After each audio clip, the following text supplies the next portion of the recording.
Yeah, these are fine, guys. Yep. We're live. We're live. Evening, guys. James Hamilton back again for another MMA UK late show. As always, we are late, hence the name Late Show. So you can see there, guys, we've got a few guests with us, so we'll do some quick introductions. Obviously, we have the fabulous Kerry Steller joining us from MMA UK and in the Girls' Corner. Thanks for joining us once again, Kerry. Thank you for having me. No problem. And we've got Katie Hunter joining us. This is our first MMA UK live video. Obviously, Katie has recently joined MMA UK, so thanks for coming on, Katie. Hi. Thanks for having me. So, Katie. And as you can hear there, we have Lee Aylett, who's the head coach of the London Wimp2Warrior. Thanks for joining us, Lee. Pleasure. And also with Lee is the assistant head coach, Ben Cameron. And obviously, thanks for coming on as well, Ben. No worries.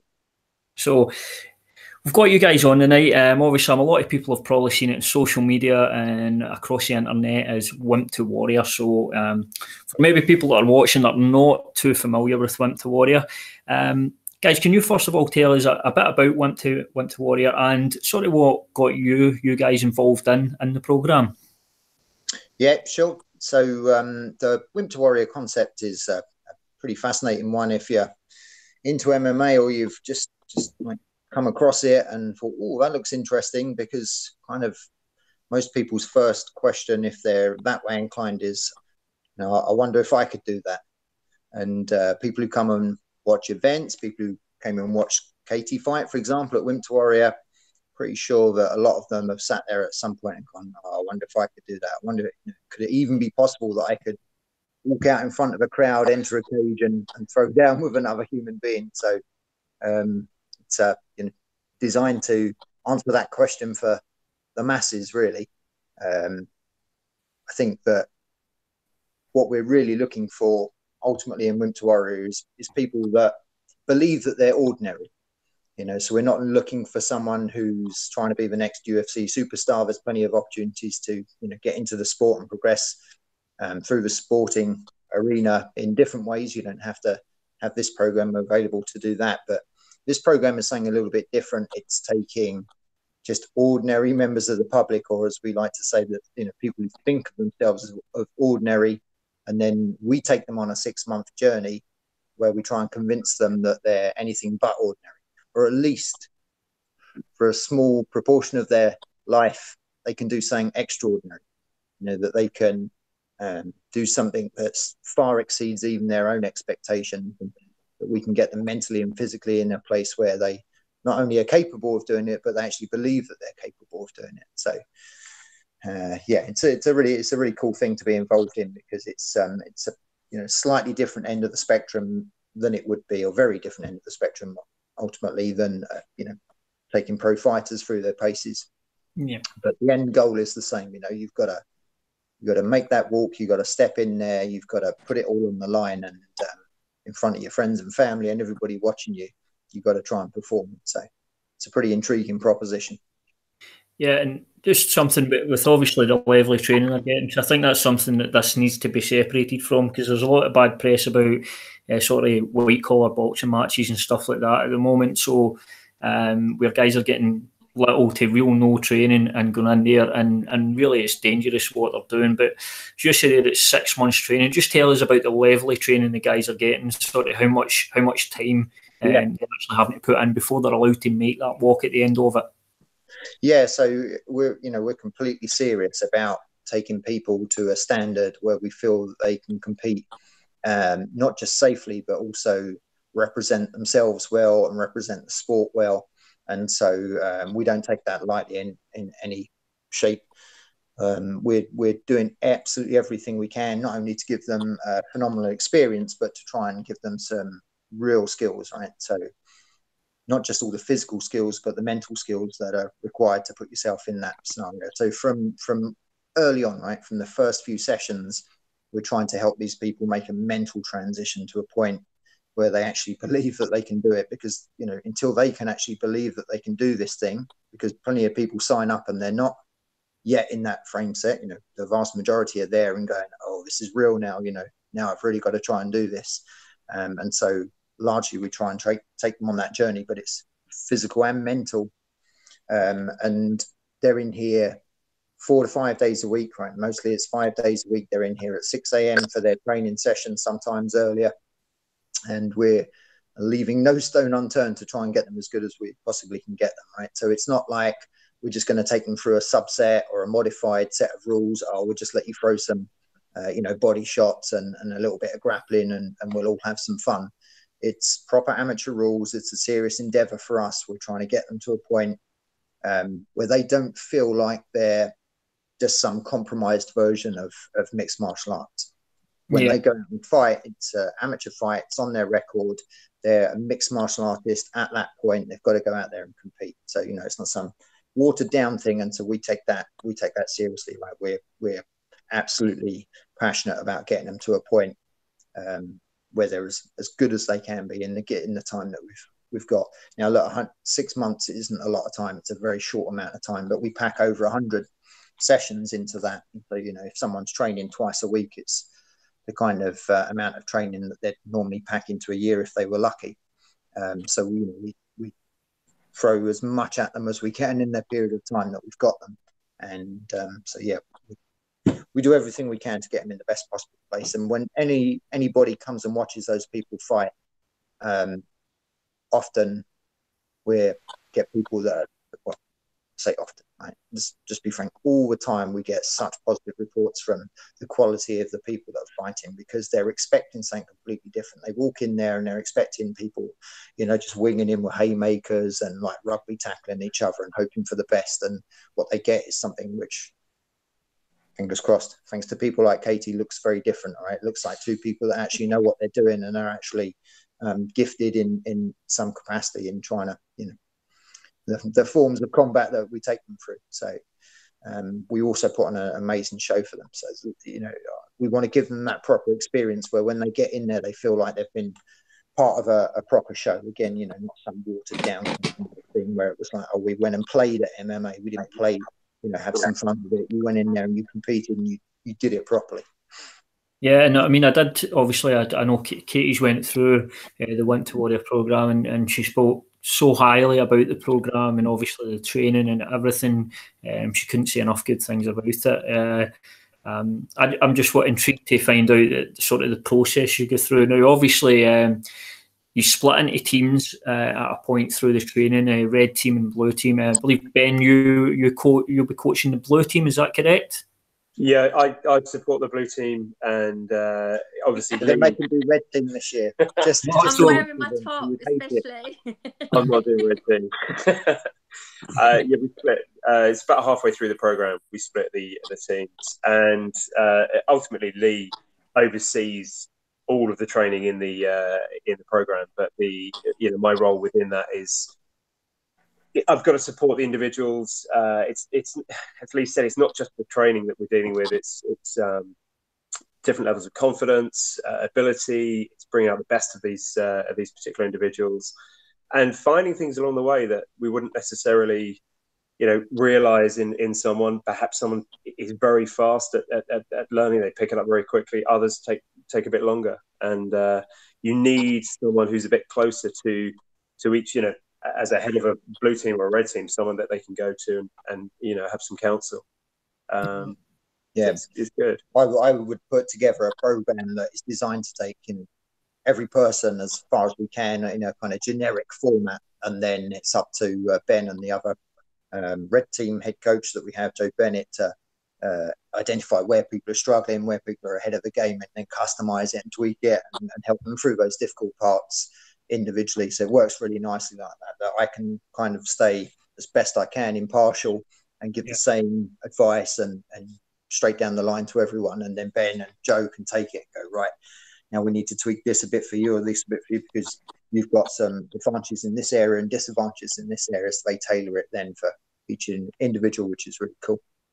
And just as well, I mean, for you on a sort of personal level, what is that feeling like, seeing people that maybe are MMA fans but have never done it, never competed, never done any maybe combat sports, What's the experience like for you, seeing those people going through the programme and growing and gaining in confidence, I'm sure, and just growing through the programme that you have set for them? What's that experience like for you guys? Do you want to start, Ben? Because otherwise I want to dominate the whole thing. Weirdly, actually, in season 1, we had no measure.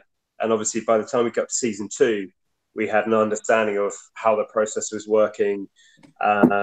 You know, we knew what certain things, you know, certain milestones we're going to hit. Season 1, we had the program, we had a formula we were working to. We had no idea what the people, how they're going to react to it, the speed of learning, and overcoming, you know, fears, and just generally getting to grips with MMA, which is quite a heavy thing to do in a very short period of time. And you know, we saw some amazing changes in people. People that were, there was one particular individual who was terrified of confrontation. You know, actually hated watching fights in movies. You know, was terrified of the thought of having any kind of physical altercation with someone. And they were on the program to try and overcome that fear. And everybody's got a journey, and everybody's journey has a, you know, particular path. Some people in fact, everyone changes at the end of the program. So for us, it's hugely rewarding. It's fantastic to see the people change. They grow. They really come through this. The fight at the end is very much just, it's not the most important thing. The journey and the process is the most important thing for everyone. Katie is testament to that. Someone who initially struggled, was finding, you know, trouble finding. I was massively overweight as well to begin with, so even the fitness things were a massive struggle, and I didn't think I'd get through the trials because I didn't think they would take on someone who was so far behind some of the other people. A lot of people were CrossFitters already, and like I was coming at it from just, I turned up and felt completely out of my depth, but you went through the process, and by probably the 5th month, you were, well, a lot of the people at the 5th month were very different, but you particularly were very different. You did a lot of early morning sessions with me before the 6 o'clock start. And I can remember just drilling with you, trying to get you to punch harder and harder and harder, and trying to get you to kind of, I don't know, develop that side of your striking, that you're really putting some weight behind these punches, and, or not anger is not the right word, but some force. Yeah. And it clicked, and it really clicked in your fight because you dominated.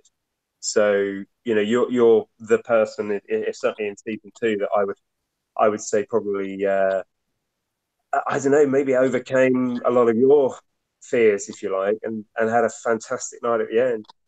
Yeah. For me, the idea of taking someone that's already athletically talented, might be a real fast learner, you know, has aspirations to be a top tier fighter, and then helping them, you know, just uncover nuances and bits and pieces that we can give them advantages for, it is pretty cool, right? It's not such a bad place to be. But the real interesting stuff is always on the other end of the spectrum, you know, getting somebody, whether it's them just walking into the gym normally, but particularly with Wimp2Warrior, getting somebody in who just doesn't see themselves like that. You know, they see themselves completely differently.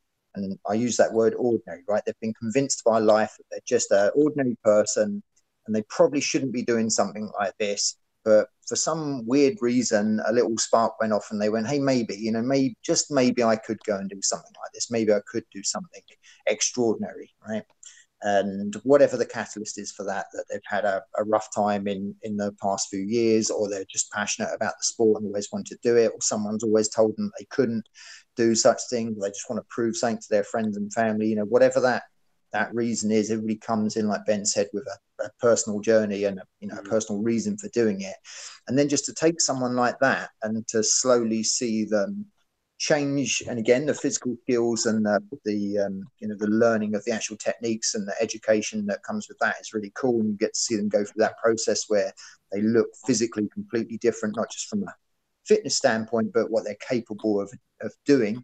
by the end of it. That's really cool, right? But seeing their minds change, right? Seeing them go from a place where they're not even convinced they can do it themselves at the start, the vast majority of the time, to a point where they're actually looking forward to going and fighting, all right? And not because they want to, because we've turned them into some kind of strange animal that just wants to go and smash, but just because by the end of it, they're like, I deserve this, right? I know I deserve this. I know I can do it. I know I deserve to be out there under the spotlights and just show what I'm made of, right? And maybe this is my one opportunity in life. Maybe I'll get several opportunities in life, but these kinds of things, they're few and far between. You know, if you're lucky enough to live to a grand old age, you're going to look back on it, and how many things are you really going to put on your hands that were like the stuff that you'll take forever with you, you know, that were defining moments in your life. I can't believe I did that. You know, things that no one can ever take away from you, things you can tell the grandkids about, you know, that you can go, hey, and bore the grandkids once again with how Grandma Katie used to be a cage fighter. And those stories are few and far between, you know. So when an opportunity like that comes up, most of the time in life, you know, people pass them by. It's going to be too difficult. It's not quite for me. I'm not fit enough. I'm not this. I'm not that. You know, there's some reason why you can't do it. And they're genuine reasons, right? Katie would have said, well, you know, it's stupid to think I can go in there and do this, right? Because of this reason, this reason, this reason. And she'd have had very good reason to stop right there and go, right, I'm not applying for this. It's just not my thing. But she didn't, right? There was something in her which made her just take that first step, that first hurdle. And then if you can just be brave enough to do that bit, we can get you through the rest of it. And we tell everybody right up front, it's going to be a roller coaster, right? It's not going to be plain sailing. You're going to have real good times, all right, some real highs and some real fun experiences. And you bond so much with the people around you. You know, you literally make lifelong friends with the people on your team and the people that you fight on the opposing team. It's such a cool experience. But just as you go through it, just seeing people change mentally is the most rewarding thing for me, you know, to see somebody make that walk at the end. I don't even care what happens in the fight. You know, usually I'm in the audience and I just see them make that walk. I hear their entrance music come on and the lights are on and they're just making that walk to the cage. And that's everything, right? That's just like, okay, we did it. We got them there. We got them to the point where they were actually mentally strong enough to make that walk, climb in a cage and fight another human, not knowing whether it was going to go good or bad or indifferent in there, and just be brave enough to take that chances. That walk was definitely like the best moment of my life, like better than anything. And when I got in the cage, I really at that moment didn't care whether I won or anything. It was just walking out, everybody just like cheering. It was just like priceless, absolutely priceless. Let me ask people cheering as well. Let me ask then, Kate. This is one for you, and Kerry. I'm not going to just leave you. I'm going to bring you in a minute. Going through the process, would you say as well, Katie? Obviously, you're learning skills, how to fight, jiu-jitsu, striking. But even after the show, after you've had your fight, do you feel as well this experience is something that's going to benefit you going forward in your life? This is giving you life skills going forward as well. In everything, yeah. Like I knew that I loved MMA so much before. I was one of the very few people that came at it purely because I loved MMA so much. There were loads of other people there, the vast majority that had no interest in the MMA at all. But I had wanted to do it for ages, but I was like 34 at the time and just thinking if I go to a jiu-jitsu class or an MMA class once a year, how long is it going to take me before I could get in a cage? I'll be like 50. Like this is never. And then obviously I saw the advert for Wimp2Warrior and I was like, this is what I've got to do. This is the only way that in 6 months I'm going to have half a clue what to do. And I was totally out of shape, totally unfit. So it massively helped me just physically with my health to get in shape in that amount of time.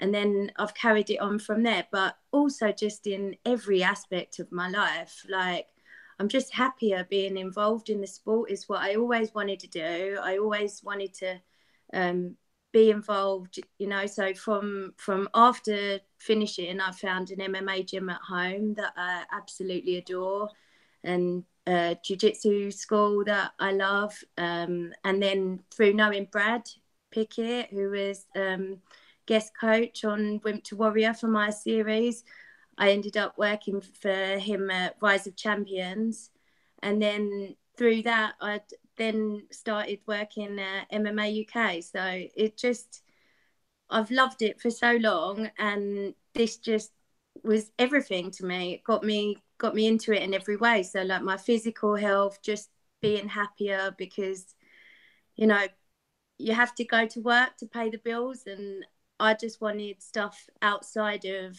work that made me happy, and all of this makes me so happy. And I've never been as happy as when I was doing Wimp2Warrior, culminating in that walkout at the end, which was, and that to me was the end. Going back to what Lee said, it really didn't matter what happened in the cage. Like, it was just that walkout was just, I'll never ever forget it. Just everyone you love there cheering you. It's just like the best feeling ever.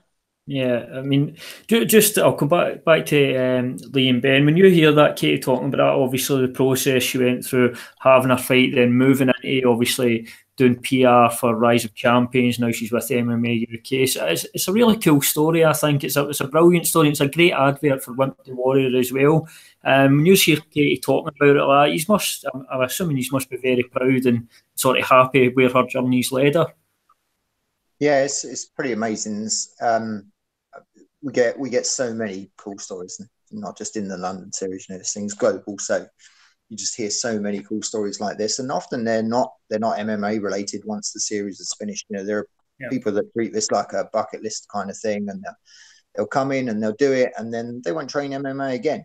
And you get a lot of people that don't want to give up the health side of things, you know, so they stay healthy and they'll stay physically in shape. And you get some people that will continue to train for years afterwards and fight again, but the vast majority will be, you know, relatively happy to walk away from the sport afterwards. But the changes that they take with them allow them to, you know, potentially achieve in all kinds of other aspects. You know, whether it's something related to career or just an adventure that they've always wanted to do, but just starting to show people that with a bit of belief in themselves, you know, and just taking opportunities in your life to go and do stuff that you might have previously turned down, and just having that depth of belief and faith in yourself that you can actually achieve those things if you really put your mind to it. If we can be the catalyst for that, right? If we can take someone and put them in a kind of mindset where they start to genuinely believe that they can do incredible things, then I don't really care how they go and do those incredible things afterwards. But if they keep doing them, it's really cool, you know. And if it's not MMA related, if they go and climb a mountain or go on a round the world trip or quit their job and go and do something they love in a different capacity or whatever it gives them the bravery to go and do, then that's pretty cool. Yeah, that's definitely, it's awesome. So Kerry, obviously you've been sitting patiently. So Kerry, you're out in the States. I'm not sure if Wimp2Warrior is out in the States. I know it's originated in Australia. What do you think when you hear about the Wimp2Warrior program and obviously Katie's experience? Just give me your thoughts on what you've heard so far, the guys chatting about, and obviously Katie's experience going through the program. I love it, actually. I kind of think that, I don't know if we have that here. Yeah, you do. Yeah. Where are you in the States, Kerry? I'm in New York. Okay, it's coming to New York. At the moment they've got it at Syndicate in Vegas, and they've got one in Portland, and they've got a few over there, but I don't think it's in New York yet. I think that's on the list for next year. When it does, please let me know, because I have so many friends. I actually have a very good friend of mine. I play on a competitive pool team, and he needs to get in shape bad. And I keep on hearing him say, you know, I'm going to the gym. And the gym can be a tough motivator for people. Because if you're not seeing results right away, or you're not even having somebody standing there that's going to motivate you while you're doing it, it's really tough.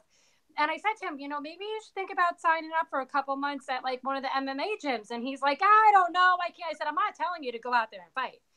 That's not what I'm telling you, but you'll learn things. You'll aerobic breathing, cardio, the calisthenics. I said, trust me, you will probably get in better shape there.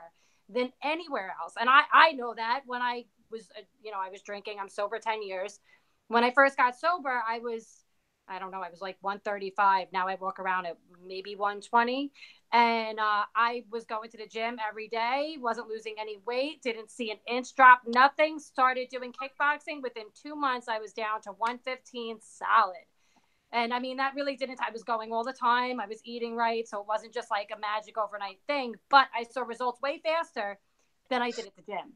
And I learned how to fight. So you can't beat that. I think that everybody could benefit from it for just so many reasons beyond getting in shape. It's something that you can, like you said, take with you forever. I mean, I got injured 4 years ago, not in a fight. I got injured in a fall. And it took me forever to be able to get in like any kind of shape to do any working out with physical therapy. And about 6 months ago, I was like, you know what? I'm going back to basics. I'm going to start doing stuff I did in kickboxing, see how that works. And I mean, the transformation in 6 months, I have muscles where I haven't had them in a long time from losing it from the injuries. I mean, I'm in the best shape I've been just from doing, workouts that I would do in kickboxing. Perfect. And Katie, we've got you, you're here, obviously. I'm going to put you on the spot. So I want you to actually speak to the guys for you, but what questions have you got for the guys? You've obviously been through a process. You obviously know Ben and Lee. So I'm going to step back a wee bit and let you take over. I would like to know if Lee thinks the blue team or the red team is the best. Right. I think that there was a definite clear winner on each series, and I wouldn't possibly tell you which team was the superior one. But I'll just tell you that I know who it was. It was the blue colour, though, wasn't it? I cannot possibly say. So I know that we have plenty of fun with the blue and red.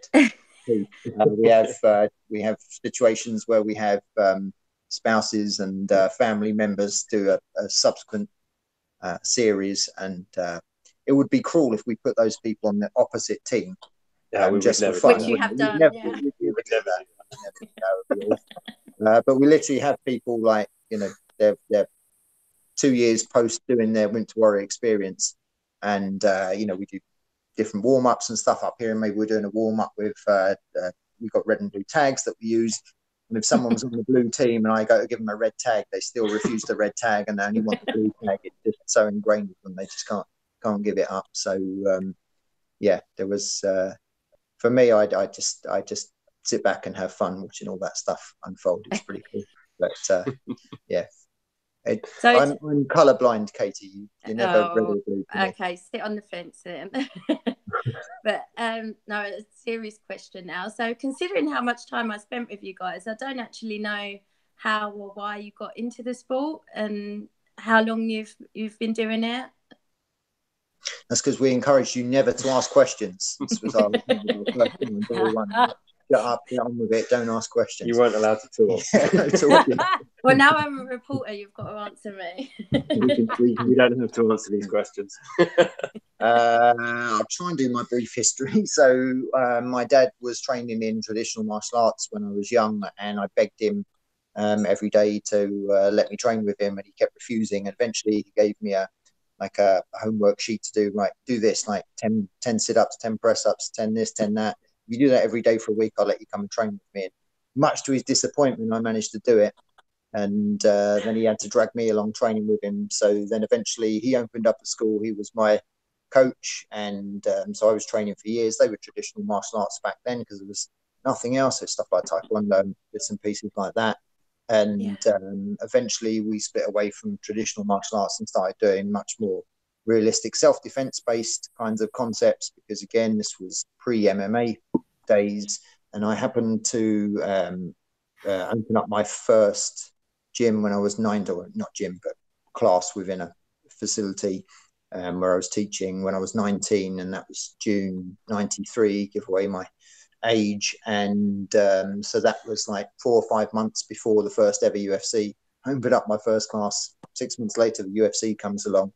And so we were having fun right from the start of it, watching MMA. I remember having discussions on forums back in the early days where people were like, even discussing what do they call it, you know, and coming up with the terms mixed martial arts, and because it was NHB and Vale Tudo and all those other things. So yeah, it was fun being writing at the early stages and watching it all unfold. And but the most interesting thing as we went through it for me was in the early days, it was almost impossible to convince anybody that, you know, traditional martial art might not be the best way in terms of combative, you know, output and just trying to get the job done. And so for me to try and convince someone that a traditional, you know, karate style or kung fu might be lacking in certain areas was a very difficult sell. And so the UFC and the advent of like mixed martial arts properly gave us the opportunity to go, here you go, look, go watch something like this. This is what reality actually looks like. And so, you know, it was a long, slow process, but eventually year on year on year, it's a little bit easier to convince people that they needed to be bit more realistic with their training and a bit more open to all the different combat pieces that they need to get in with, and then just kept coaching and training since then, really. So that's a long old journey. That's 20. I think I just celebrated 25 years of coaching this year. There you go. Congratulations! And doing this year, and yeah, and still having fun with it. Still having plenty of good times coaching people to do crazy things. What's your history, Ben? Yeah. As a kid, I did judo, karate, kickboxing, kung fu, kickboxing, Thai boxing. Just went through into my adult life, if you like, kind of realizing that lots of systems were interesting but not necessarily effective. And it's been a well-documented thing in MMA that clearly the type of sport that it is, it probably, one could argue against Thai boxing perhaps, but it's one of the most effective forms of defense that you can train for. A lot of the other systems that I was training with at the time, I just didn't feel confident with, and I just wanted something more. I ended up really very, very early on, when the UK scene was in its infancy, going to things like Cage Warriors 1. A friend of mine fought in that. It was an 8-man tournament, if I remember rightly, and just totally fell in love with the sport. I'd been training with a mate in a kitchen stroke living room. You know, there was no facilities. You couldn't. The gyms just didn't exist. So we were kind of making it up as we go along. And then I stumbled on a little class where Joe was actually teaching, the Red Team coach, and it was an accidental meet that somebody met him and heard about this class, and I ended up going down there. How long ago was that? Jesus. Bear in mind he's only 20 something. It's not that long. It would be 12, 14, 13, maybe. Yeah, I don't know. A long time ago. Time ago now. So yeah, and you know, stuck basically with Joe and Lee, and the rest is history, really. So the club, you can't see the facilities now, but you know, we didn't have what we have now. You know, 10 years ago, it was very difficult to find, you know, affordable places to train with, you know, good mats and good bags and everything else. You know, we were buying everything. I can remember getting my first pair of gloves, which were Harbinger gloves with a bit of plastic in the palm. You had to cut the end. Yeah, the palm grip. You had to cut this thing to take the plastic out. You know, you couldn't get kit in the UK. Yeah, you can buy MMA clubs. We were wearing surf shorts. I remember first training in baggies, you know, surf baggies. You couldn't get good. I think I got the old sprawl shorts from back in the day, which were the most entry level shorts you could get. And of course now you can go to bloody anywhere and get stuff. So yeah, it's very different now. Yeah, things have certainly evolved and moved on for the better, of course. I mean, the sport's awesome at the moment. So guys, listen, that's thanks very much for coming on. Everyone, sorry we're running a bit late there. Just before we go off, I've just got one last thing I want to quickly ask you. As coaches in Wimp2Warrior, what are the most difficult challenges you guys face?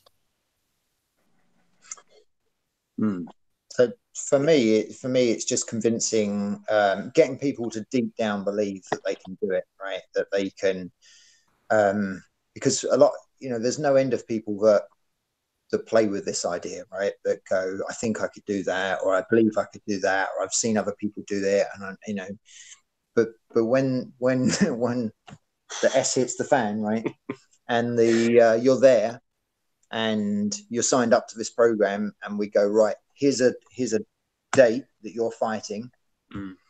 That's a different kettle of fish, right? And it's no greater motivator than that, because right, you're on a ticking time bomb to that date in time where you're going to be fighting, as long as everything goes well for you. And so that just motivates everything that you do. But it's still the hugest challenge for me personally, which is why I put so much emphasis on it, on the coaching program that we do, is getting people to sincerely deep down believe that they can do it. And maybe we'll only get so far, right? Maybe we'll only get just to the edge of that. And it won't be till they actually walk out that they genuinely believe that they can finally do it. But we'll do everything we can early on as possible to try and get people to make that mental switch so they can visualize and see themselves actually being able to do that. Because until they can do that, the rest is just not effective, because it doesn't have context. So once someone can start to make that switch about, right, okay, I'm actually going to do this, then you see them make real progress, right? Then all the lights switch on and everything can start coming together. So yeah, that's the most difficult bit, trying to get people to understand that they're actually capable of doing such a crazy thing, and that it's within the realms of possibility for them. The challenge is also they relate to different people. You've got so many different individuals in the group, and you're not going to get a perfect formula where everything just slots in with everybody and everybody can just pick up this training and off they go. There are people that I've had pull me aside at the end of the class going, I can't do this anymore. This is not, it's not working. I'm not good enough, not fit enough. I can't punch, I can't kick, whatever, everything. They're so concerned that they're the ones falling behind in the group. And so they're the people that you want to try and protect a little bit and pull aside and help develop and coach in a particular way. So every single person in this program has to be, you've got to be very aware of their strengths and weaknesses. And the challenges they change, as the course progresses. You start seeing, the progression in some people shift and, rise and fall. And, and I think you have to take a view on it, with each of those individuals as you progress through the course. The fun thing for me, and we review it a couple of times through the process purposefully, is seeing people's reason for doing it change, right? So some people who just have a fixed on reason for why they're doing it and it stays with them. But there are other people where that's quite fluid, and we tell people to expect that they might start off wanting to do it to just get fit, or just because they're a fan of the sport, because they want to prove something to their friends or family or whatever else. But, at some point throughout that can completely flip, right? And it can be something much different to what they actually thought it was going to be, that they're doing it actually for a much deeper reason than they originally thought. Just get fit, and then they realize that there's some greater depth to why they're doing it that was kind of hidden behind it from the start. Or maybe they just evolve along the journey and it actually just becomes a different objective for them, again, mentally, as they go through it. So it's very interesting seeing people's reasons change as they go through the process as well, or it's seemingly take on something of greater impact for them, greater meaning as they go through it. It's pretty cool. Yeah. I should say on top of this, right, because it all sounds like terrible hardship and struggle and everything else, which of course it is. And we do our best to make it as painful, as horrible as possible for people. But on the flip side, we have a lot of fun. And so we have a lot of cool sessions, and there's a lot of good times, and it's the best of times for many people that come out of it. They're often on a great downer for a good number of weeks after the experience, because it's like, I just don't know how I'm ever going to recreate that again, just to be in that environment where I'm the biggest buzz ever, myself through it, but getting up at 4 a.m. every day, doing crazy stuff, like just pushing myself to the edge, but in a room of like-minded people where everyone's pretty cool, right? And having a good time and having fun, and then you bond with your teammates, and then you're even silly enough to bond with the person that you're going to fight as well. And it's crazy and it's fun, and it's it's just the best of times. If you're lucky enough to have the opportunity to jump on one of the series, then you've got to do it, because I just just cater to you that for sure. It's hard to recreate anything like that. And with regards to the series, I mean, with regards to the schedule you guys have for Wimp2Warrior London, what's the process down there at the moment? Sort of when do you have guys in at the moment going through the regime? No, so we're looking at kicking off Series 3, and we have a half-time break, right? So we're always looking for natural break points in the year where you could fit in a half-time break. So Christmas is a good one for us. It's the same thing we did for Series 2. So we will be looking to kick off in October, run up to Christmas, and then run through the second half of the process as we go into the new year, and then fighting around March time. So got that kind of 6-month window like that, which means that we'll be doing tryouts and meet and greets, and looking for new contestants to take on the challenge from I think our first tryouts on the 20th of September, then we've got another one on the 23rd of September. Tryouts themselves are a really cool experience and something that's good to be part of. And they're for everyone, Lee, right? You've had like older people do it. You've had like people who are unfit and overweight do it. Like, you don't have to be I mean, it's a major any type of person, do you? Like, it can literally be anyone. Major reason for the whole series itself is to try and prove to people that mixed martial arts is much more accessible than it looks on the surface, right? That because if you were doing tennis, right, you wouldn't say, right, I'm only going to play tennis if I can be Wimbledon champion, and if I can't be Wimbledon champion, then forget it, it's not for me, right? You'd understand that you could play at club level, right, and you can just go on a Sunday and have a good time with your friends playing tennis. And it seems strange to think of MMA in that capacity, that you could possibly do it as a recreational piece or just something that's a really cool sport. But you absolutely can, right? And not many people understand that. And there are hundreds of people that go through this gym, and loads of people that come through the Wimp2Warrior series that are just not interested in being a UFC fighter, but it doesn't mean they can't enjoy the sport on an amazing level, a really serious level as well. You don't have to be that way inclined. So we take on all sorts, right? We take on people that are having like really hard times in their life, and or people that are on top of the world and are competing in other athletic events and are super fit. And then we'll take on people that haven't touched the gym forever. We take on people that... You took on someone in Series 2 who'd had a baby 6 weeks before it started, right? So... And someone in Series 1 who did the tryout went home the night of the tryout and watched his first ever UFC fight. And said, I better find out what I'm getting into. No idea. Went home and watched the fight. So and people that are well north of 40 years old, people that are the other end of the spectrum, and 18, 19, 20, and male and female, obviously. And so all kinds, right? Because we're not looking for someone who's already like super talented and has already got some natural athletic gift and ability. We're just looking for people that are serious. We're looking for people that are serious about doing this, that are taking it, go, right, look, I'm going to commit to this, I can do this, right? That want to hand over themselves to us for 6 months and go, okay, let's be serious about getting this done. Show me how it's done. Take me through it. Hold my hand. Get me to the other side. Because if we've got that kind of person, right, if we've got someone that just goes, all right, I'm all in, then that's all we need. We don't need anything else. We just need someone to go, right, come on, let's do this. And how can people go about applying for Wimp2Warrior to get themselves maybe along to those tryouts? Yep. So just keep it really simple. Go to Wimp2Warrior.com. Follow the links on there for the registration. You see there's registrations for many different areas around the world. There's some amazing facilities and coaches out there worldwide taking on the program.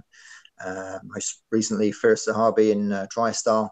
And so there's little old me here in London doing my thing. And just go on and apply and go, all right, I'm interested. Here's my application form. and we'll be in touch, and we'll get back to you, and we'll tell you what the next steps are from there. We can take it from there. So, yeah, straightforward. Go to the website, put your name down. Don't be shy. Yeah, and I believe the Grip House in Glasgow does it for Wimp2Warrior up here. Yeah. We've actually just quickly I interviewed a gentleman who made his debut on Top Fight Promotions, who'd actually he'd actually come through the Wimp2Warrior program. Wow. Won his fight, so yeah, that was pretty cool. So it's just really interesting hearing about everything that goes into the program.